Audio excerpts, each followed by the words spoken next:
वो जैसा कि आपको पता है कि हम वीडियो यूट्यूब पर लोड करते हैं पीजीटी टीजी के लिए और अन्य हिंदी विषय में अन्य प्रतियोगिताओं के लिए बीए एमए के लिए भी जो बहुविकल्प प्रश्न आते हैं। साहित्यिक हिंदी है, तो आप इसे सुनकर लाभ उठा सकते हैं। तो लीजिए सुनिए, आपके सामने पीडीएफ है। अभी तक हमने 110 प्रश्न संख्या लोड कर चुके हैं यूट्यूब पर वीडियो बनाकर। तो आगे का देखिए 111। निम्नलिखित वाक्यों में कौन सा शुद्ध है? तो दिए गए वाक्य में शब्द केवल संकेत मात्र शुद्ध वाक्य है। 112। जहां उपमेय स्वयं अपना उपमान है वह अलंकार है। चौथा अन्वय। जहाँ उपमेय स्वयं अपना उपमान है उसे अन्वय अलंकार कहते हैं। उदाहरण के लिए यद्यपि अति भारत मारत है, भारत के सम भारत हैं। इस सूत्र के किस व्याख्यात ने रस निष्पत्ति की प्रक्रिया पुष्टि चित्र तुरंग न्याय के आधार पर की? तो देखिए यहाँ पर ये वाला है क्वेश्चन। रस सूत्र के व्याख्याकार शंकुक ने रस निष्पत्ति की प्रक्रिया की पुष्टि चित्र तुरंग न्याय के आधार पर की। भरत के रस सूत्र की इन्होंने जो व्याख्या की है वह अनुमतिवाद नाम से प्रसिद्ध है। तो उत्तर इसमें कौन सा है? शंकुक, यानी पहला वाला ऑप्शन। जो कम खर्च करने वाले हैं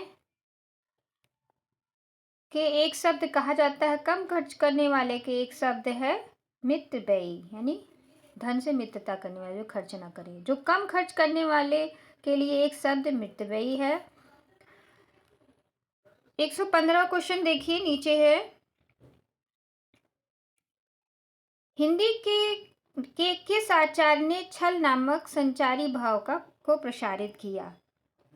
तो छल नामक संचारी भाव को प्रसारित किया किसने? देखिए 115 वाला क्वेश्चन आंसर होगा इसका तीसरा, देव ने। संचारी देखिए, देव ने व्याख्या देखिए, देव ने छल नामक संचारी भाव का प्रसारित किया। भाव विलास देव की है, अष्टयाम देव की है, भाव विलास भवानी विलास देव की है, रस विलास एवं जाति विलास भी देव की रचनाएं हैं। अजीर शब्द का अर्थ है आंगन। आंगन है, अजीर मतलब आंगन। तो दूसरा सही है। देखिए कहाँ पढ़ रहे थे हम? 116 वाला पढ़ रहे थे। आगे देखिए 117। निम्नलिखित में एक रचना राष्ट्रीय सांस्कृतिक धारा की नहीं है। राष्ट्रीय सांस्कृतिक धारा की रचना कौन सी नहीं है? तो चौथा विसर्जन। दिए गए विकल्प में विसर्जन राष्ट्रीय सांस्कृतिक धारा की रचना नहीं है। विसर्जन मैथिली शरण गुप्त द्वारा रचित है। हम विस्मयी जन्म के बालकृष्ण शर्मा की है एवं सुत की माला हरबंस राय बच्चन की रचित रचना है। और इसमें हम विस्मयी जन्म के राष्ट्रीय संस्कृति धारा की रचना है, सूत की माला भी संस्कृत धारा की रचना है, प्रभात फेरी भी संस्कृति धारा की रचना है, विसर्जन नहीं है। 118 देखिए, सर्वेश्वरा घोषवंतो बलवंतो वक्तव्या। सर्वेश्वरा घोषवंतो बलवंतो वक्तव्या, यह कथन किस ग्रंथ का है? तो यह कथन है नंबर 4 अष्टधाई का। सर्वेश्वरा घोषवंतो बलवंतो वाक्याम कथन पाणिनि द्वारा रचित अष्टधाई की है। तो कहाँ से ली गई है? पाणिनि द्वारा। पाणिनि लिखा है किससे? अष्टधाई। तो अष्टधाई किसकी लिखी है? पाणिनि की रचना। 119वां देखिए, बरबे छंद है। बरबे छंद दूसरा अर्ध सम मात्रिक बरबे छंद है।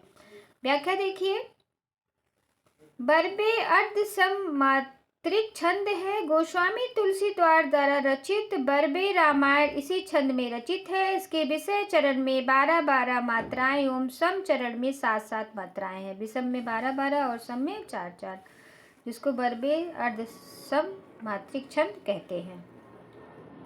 तो व्याख्या भी देख लिए। अब 120 वाला देखिए। लिंग की पुष्टि से एक वाक्य शुद्ध है। लिंग की पुष्टि से दही खट्टा है शुद्ध है। दिए गए वाक्य में लिंग की पुष्टि से शुद्ध वाक्य दही खट्टा है, जो दूसरे नंबर पर है, होगा। दही संस्कृत के नपुंसक लिंग शब्द दधी से बना है, अतः यह पुल्लिंग है। ठीक है, तो 120 हो गया।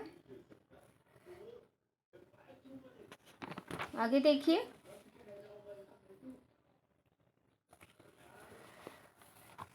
121 वाला। कान्हा शब्द है। कान्हा शब्द है दूसरा तद्भव शब्द। कान्हा कौन सा शब्द है? तद्भव शब्द है। व्याख्या देखिए। कान्हा तद्भव शब्द है। हिंदी में जो शब्द संस्कृत शब्द के बदले प्रयुक्त होते हैं उसे तद्भव कहते हैं। संस्कृत शब्द के बदले प्रयुक्त होते हैं उसे तद्भव कहते हैं। 122 देखिए। आचार्य रामचंद्र शुक्ल के अनुसार छायावाद में प्राप्त होने वाला प्रतीक शैली पर किस साहित्य का प्रभाव है? तो प्रतीक शैली में किस साहित्य का प्रभाव है? 1 नंबर अंग्रेजी। तो तद्भव तो संस्कृत से जो लिया जाता है जिसका अर्थ होता है, और तत्सम जो संस्कृत से ही उठा लेते हैं। ठीक है, पहले वाले से किसके है? अगर तत्सम लिया पूछा जाता है, तत्सम संस्कृत शब्द होता है और तद्भव उसका अर्थ जो हिंदी होती है। तो आज 122 आचार्य रामचंद्र शुक्ल के अनुसार छायावाद में प्राप्त होने वाली प्रतीक शैली का किस साहित्य का प्रभाव है? तो 1 नंबर है अंग्रेजी। व्याख्या देखिए। आचार्य रामचंद्र शुक्ल के अनुसार छायावाद में प्राप्त होने वाली प्रतीक शैली पर अंग्रेजी साहित्य का अभाव है। जयशंकर प्रसाद, निराला, पंत एवं महादेवी वर्मा छायावाद के प्रमुख 4 स्तंभ हैं। निम्नलिखित में 123 का देखिए। 123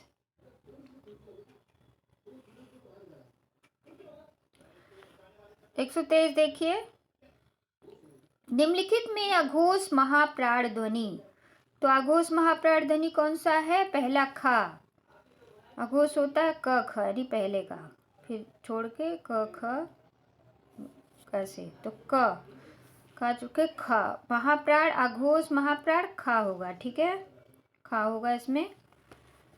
आगे देखिए। जिस व्यंजन की व्याख्या देखिए। जिस व्यंजन के उच्चारण में स्वर तांत्रियाएं झनकृत नहीं होती उन्हें अघोष व्यंजन कहते हैं। जिसमें तांत्रिकाएं झनकृत नहीं होती हमारी, जैसे क ख च छ ट ठ त थ। जैसे मैंने कहा कि वर्ग के क ख 5 वर्ग जो हैं, 5 पंक्ति, उनमें से क ख च छ ट ठ त थ को क्या कहते हैं? अघोष व्यंजन कहते हैं। मीराबाई की उपासना है। मीराबाई की उपासना क्या है? मधुर भाव है। मीराबाई पहले नंबर पर देखिए, मधुर भाव लिखा है, वही है मीराबाई की उपासना। आगे चलते हैं। 1 मिनट, इसे हटाकर दिखाती हूँ वीडियो। मीराबाई की उपासना है नंबर 1। पेन ले लेते हैं। मीराबाई की उपासना है मधुर भाव, नंबर 1। व्याख्या देखिए। मीराबाई की उपासना मधुर भाव की थी। सूरदास दास्य भाव की भक्ति करते थे। सूरदास का पूछे तो दास्य भाव है। निम्नलिखित में कौन गीति नाट्य नहीं है? तो चौथा गीति नाट्य नहीं है सुमित्रानंदन पंत का ज्योत्सना। व्याख्या देखिए। गीतात्मक भाषा का प्रयोग जिस नाटक में होता है उसे गीति नाट्य कहते हैं। सुमित्रानंदन पंत द्वारा रचित ज्योत्सना गीति नाट्य नहीं है। बाकी सब गीति नाट्य, जैसे जयशंकर प्रसाद का करुणालय गीति नाट्य है पूछा जाए तो। मैथिली शरण गुप्त का नघ गीति नाट्य है। अनघ मैथी सरगुप्त और धर्मवीर भारती का अंधायोग गीति नाट्य है। तो यहीं तक, आगे हम आपको फिर वीडियो लोड करके देंगे 2016 का। तो अभी हमने जो लोड किया वो किस सन का था मैं बता देती हूँ। ये था 2021 का। ठीक है, तो नमस्कार। आप सुनकर लाभ उठाइए और अपने परीक्षा में उपयोगी बनाइए और शेयर भी कीजिए। बहुत बहुत धन्यवाद। आप जो लोग इन वीडियो को सुन रहे हैं और जो सुनेंगे उनको धन्यवाद।